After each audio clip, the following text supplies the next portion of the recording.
एक सरोवर में एक मेढक रहता था। एक दिन क्या हुआ, वहीं से एक सर्प निकला और उसको गटक गया, मुख में रख लिया। और जो मेढक मुख में बैठा था महाराज, वो उड़ते हुए मच्छरों को जीभ निकाल निकाल के खाने की चेष्टा कर रहा था। देखिए, सर्प कब अपना मुख बंद कर ले और उस मेढक की कब मृत्यु हो जाए कोई ठिकाना है, क्योंकि सर्प के मुख में बैठा हुआ है। परंतु वो मान नहीं रहा, फिर भी मच्छरों को खाने की चेष्टा कर रहा है। कहने का तात्पर्य क्या है, ये दृष्टांत किसी और का नहीं है, ये हम सबका है। कैसे? ये जो सरोवर है महाराज, वो कोई और सरोवर नहीं, संसार रूपी सरोवर है। और जो काल है, जिसके हम सब गाल में बैठे हुए हैं, मुख में बैठे हुए हैं, वही सर्प है। और मेढक कौन है? तो मेढक कोई और नहीं है महाराज, वो मेढक हम सब हैं। तो हम सब कौन से मच्छरों को खाते हैं? विषय रूपी। महाराज सभी जानते हैं कि एक क्षण का किसी का ठिकाना नहीं है। किसी को नहीं पता कि भैया हम 7 दिन रहेंगे कि नहीं रहेंगे, 10 दिन रहेंगे कि नहीं रहेंगे, 1 घंटे बाद रहेंगे कि नहीं रहेंगे। पर फिर भी ये कोठी किसके लिए बना रहे हैं? तो भैया ये तो हमारे छोटे वाले पुत्र के लिए, ये वाले तो बड़े वाले बच्चे के लिए, ये वाले तो हमारे लिए। महाराज विषय भोगों में लगे हुए हैं, लिप्त हैं उसी में, जीवन का ठिकाना नहीं है। तो उनको महाराज करना क्या चाहिए? भाई किसी को नहीं पता, तो करना क्या चाहिए उसको? तो कहते हैं भागवत जी का आश्रय लेना चाहिए। मृत्यु भय से दूर जाना है तो भागवत जी का आश्रय लो। काल ब्याल मुख ग्रास त्रास निर्णास है तवे, श्रीमद् भागवतम शास्त्रम कलौ की ऋण भाषितम।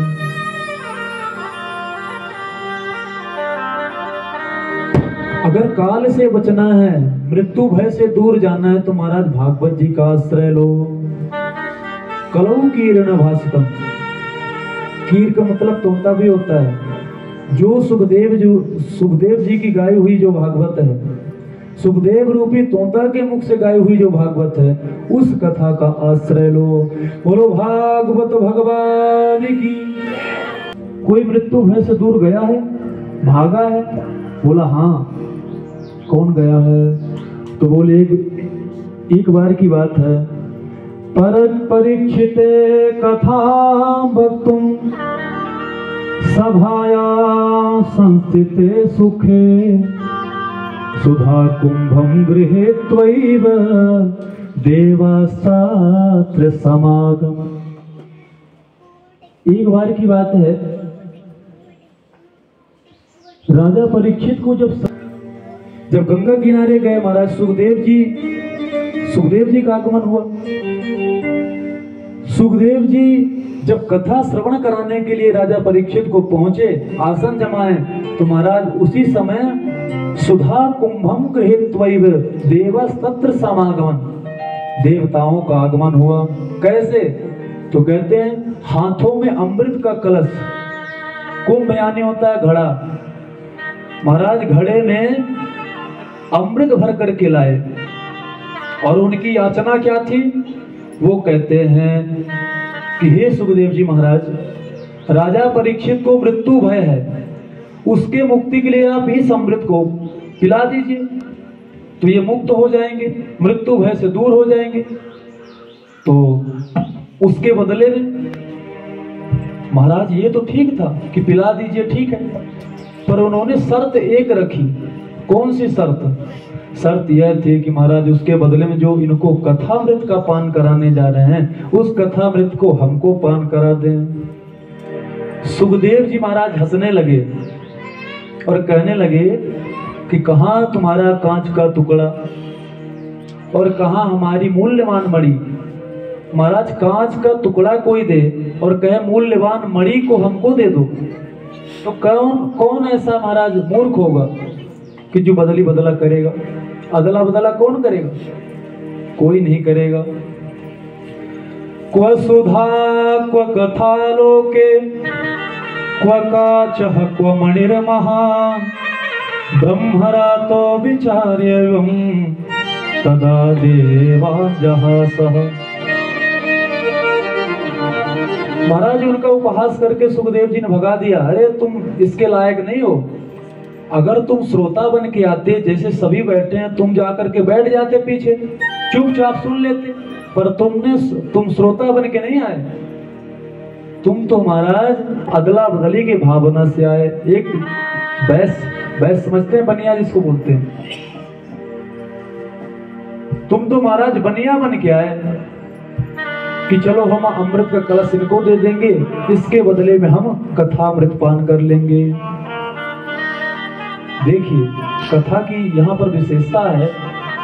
जिस कथा को हम इतने सुगमता से सुन रहे हैं, इस कथा को देवता चाह करके भी नहीं मिला उनको।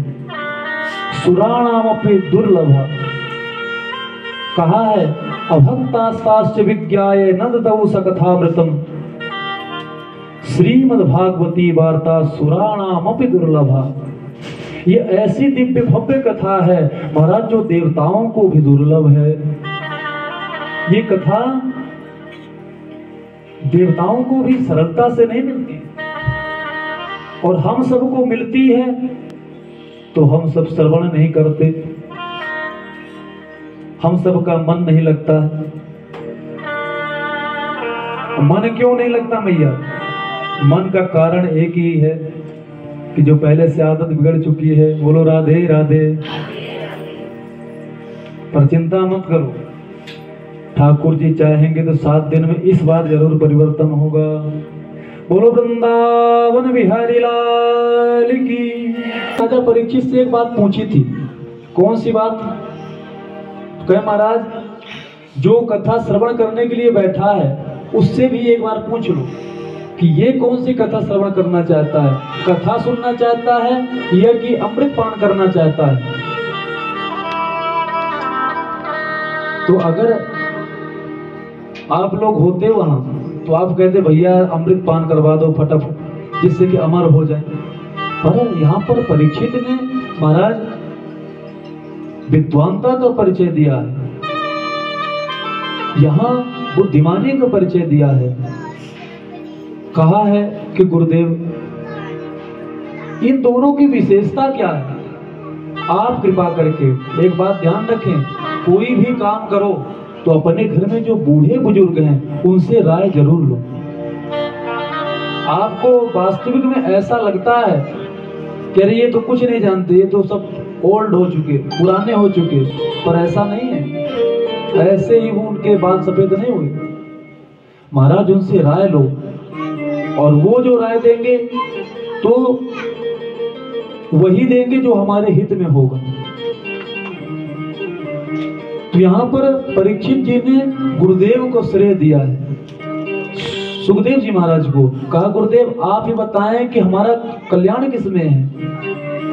तो सुखदेव जी ने कहा अगर अमृत पियोगे तो पुनरपि जन्मम पुनरपि मरणम पुनरपि जननी जठरे शयनम।